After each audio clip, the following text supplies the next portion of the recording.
nagsiselos ka. Dahil narito siya para sa akin, pero ikaw nasa malayo. Bakit ka nagsasalita sa akin ng ganyan, Nay? Hanggang kailan mo gagawing mahirap ang pag-uusap natin? Ito ako, kinalimutan ko ng sarili kong kaligayahan para maging ina sa mga kapatid ko. Para maging ina. Pati sa'yo na sarili kong ina. Ano pang sakripisyo ang gusto mong gawin ko para maramdaman kong mahal mo ko? Na na-appreciate mo ang ginagawa ko at patuloy kong ginagawa para sa inyo. Anak mo ako, Nay! Sa'yo ko dapat sumasandali. Sa'yo ko dapat humuhugot ng lakas. Ikaw ang dapat na nagsasakripisyo para sa amin. Ikaw ang dapat na nagpapakita sa akin ng halimbawa kung paano maging ina. Napalaki mo kami na maayos.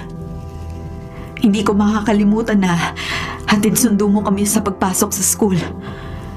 Ikaw ang nagluluto ng baon namin. Ikaw ang nagpaplansya ng uniform namin. Pag mahirap ang assignment, ikaw nagre-research para sa amin. Nandito yun. Nandito yun sa puso ko, Nay. Lumaki kami na nakikita namin ang pag-aasikaso mo kay tatay.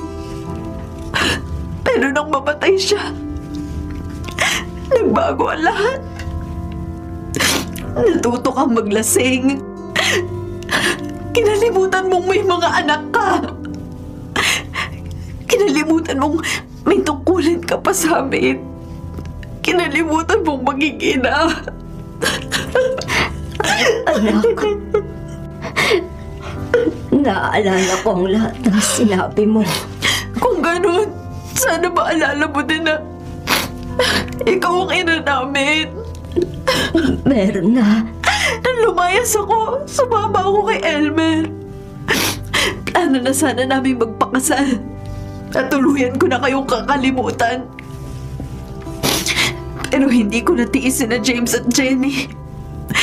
Nag-aalala ako sa pag-aaral nila. Dahil ayoko sila mapariwara.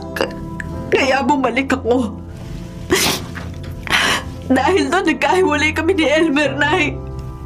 Tuluyan na sira ang relasyon namin. Tinanong mo man lang ba ako kung ano nararamdaman ko? Nay, sa pinakamasakit na nangyari sa buhay ko, wala akong ina na matakbuhan para iyakan. Wala akong ina na ahagod sa likod ko para sabihin sa akin na magiging okay din ang lahat. Wala akong ina na hihiyakap sa akin para i-assure ako na hindi niya hayaang masaktan pa ako muli.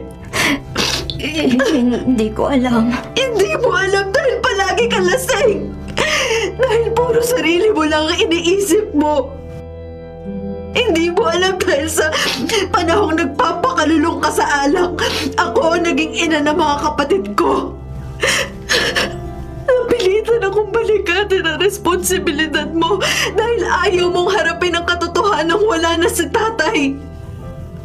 Na wala na tayong masasandalan kundi ang isa't isa na lamang. Patawad, Berta. Hindi ko alam.